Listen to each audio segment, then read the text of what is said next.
Masalahnya adalah harga itu selalu naik terus. Sementara kalau kita kirim ke luar negeri itu lebih murah daripada kita kirim ke domestik.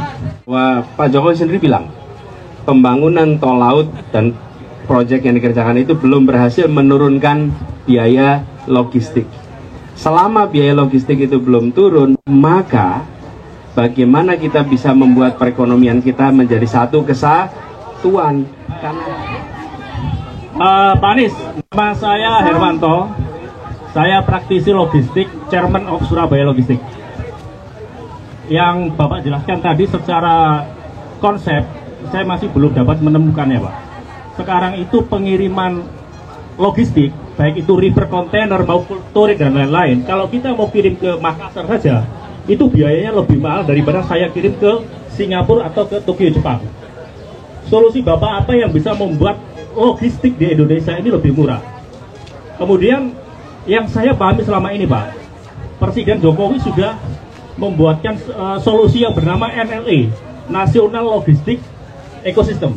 Tetapi dalam perjalanannya selama 3 tahun sejak 2021 sampai sekarang, kami praktisi di lapangan tidak pernah mendapatkan harga yang murah untuk pengiriman secara ekspor, impor atau domestik. Saya Chairman Surabaya Logistik Community, Pak. Menurut panjenengan masalahnya di mana? Kenapa? Masalahnya di mana ya? Kok tidak jalan? Masalahnya adalah harga itu selalu naik terus. Sementara kalau kita kirim ke luar negeri itu lebih murah daripada kita kirim ke domestik. Bahkan sekarang itu dari Jakarta ngirim ke Surabaya, ngirim ke Makassar itu lebih mahal daripada ngirim ke Shanghai. Itu dia, Pak. Makanya saya tanya konsep Pak Anies apa yang untuk ini kemarin murah itu. Boleh. Gini, kami melihat bahwa Pak Jokowi sendiri bilang pembangunan tol laut dan proyek yang dikerjakan itu belum berhasil menurunkan biaya logistik. Selama biaya logistik itu belum turun, maka bagaimana kita bisa membuat perekonomian kita menjadi satu kesatuan? Karena harga barang-barang di Jawa dan di luar Jawa menjadi selisihnya tinggi sekali. Kami setiap menyelesaikan masalah seperti ini, kami selalu bicara dengan pelaku.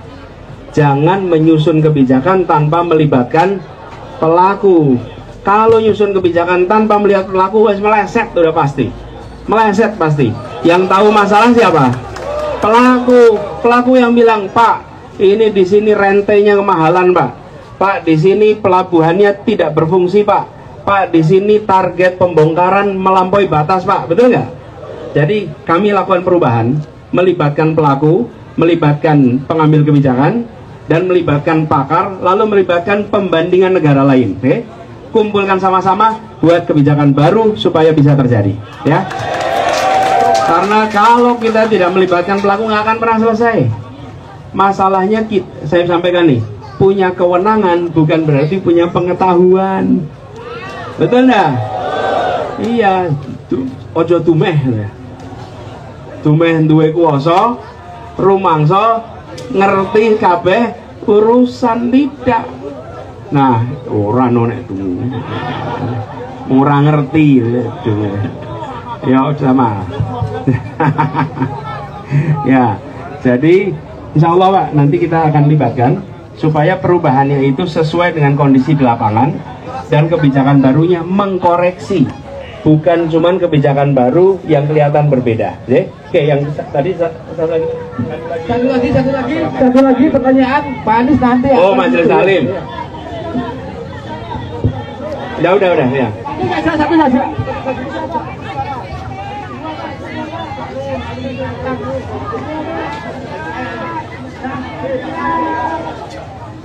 Assalamualaikum warahmatullahi wabarakatuh. Selamat datang Pak Amin, saya dari pekerja. Pak Amin, Pak Anies. Halo Pak, cuma panggung.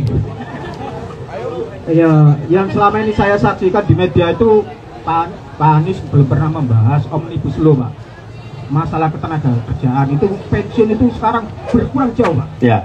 Gimana solusinya? Sudah. Pak Anies. Sudah dibahas berkali-kali dengan teman-teman serikat pekerja. Udah, makanya serikat pekerja mendukung. Ya, oke, masuk.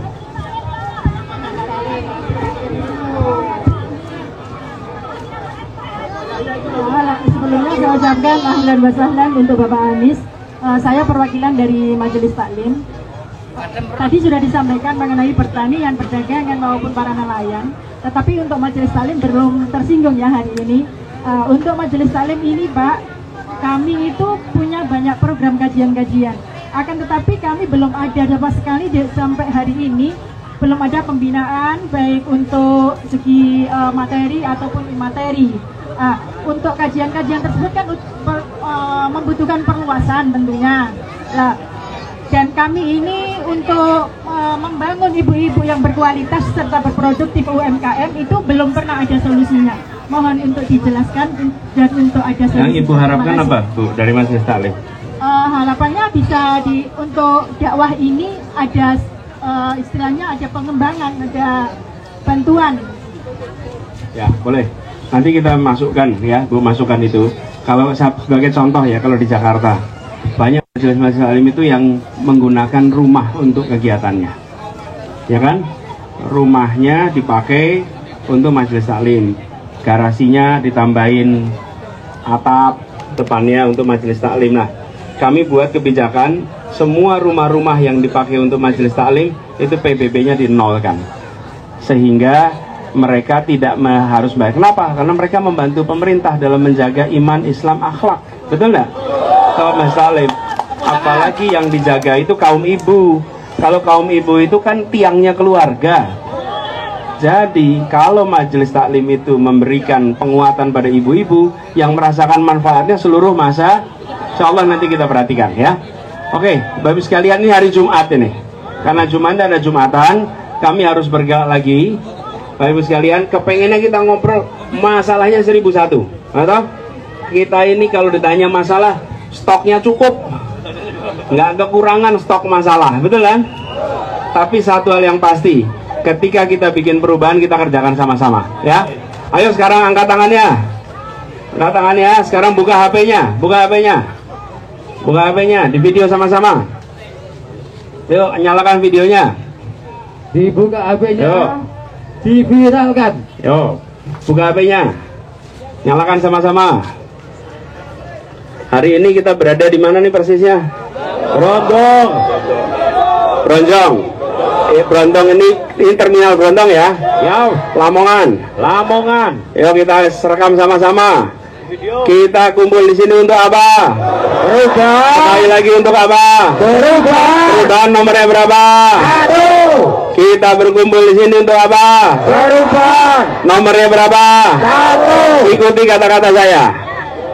Saya datang Saya datang sebagai bukti. sebagai bukti. Saya bukan hanya penonton. Saya bukan hanya penonton. Saya pejuang Saya berjuang untuk perubahan. untuk perubahan. Saya pejuang Saya berjuang untuk Indonesia untuk Indonesia yang adil, yang adil, yang makmur, yang makmur, untuk semua. untuk semua. Rekaman ini jadi bukti Jadi bukti yang akan saya berikan yang akan saya berikan pada keluarga, pada keluarga, tetangga, tetangga, dan anak-anak, dan anak-anak, serta anak-anak dari anak-anak saya, serta anak-anak dari anak-anak saya, bahwa saya pejuang di Lamongan. bahwa saya berjuang di Lamongan.